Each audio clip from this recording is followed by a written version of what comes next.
আজকের গল্প পরীর গল্প। একটা ছোট্ট মেয়ে ছিল, তার নাম মীরা। সে ছিল খুবই গরিব পরিবারের মেয়ে।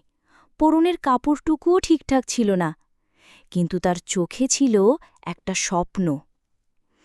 প্রতিদিন রাতে সে বাড়ির পেছনের ছোট্ট উঠোনে বসে আকাশে তারাগুলো দেখত আর ভাবত, ওই যে তারাগুলো, নিশ্চয়ই ওরা পরী। আমি বড় হয়ে ওদের মতো সুন্দর পরী হব, সবার জন্য কিছু ভালো কাজ করব। একদিন মীরার মা তাকে জিজ্ঞেস করল, মীরা, তোমার জন্য নতুন জামা কিনে দিতে পারছি না, তুমি কি খুব কষ্ট পাচ্ছ? না মা, আমি জানি একদিন পরীরা আমাকে নতুন জামা দেবে।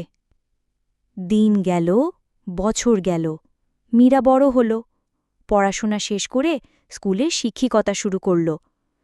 তার প্রথম বেতন পেল। বেতন পেয়ে সে কি করল জানো?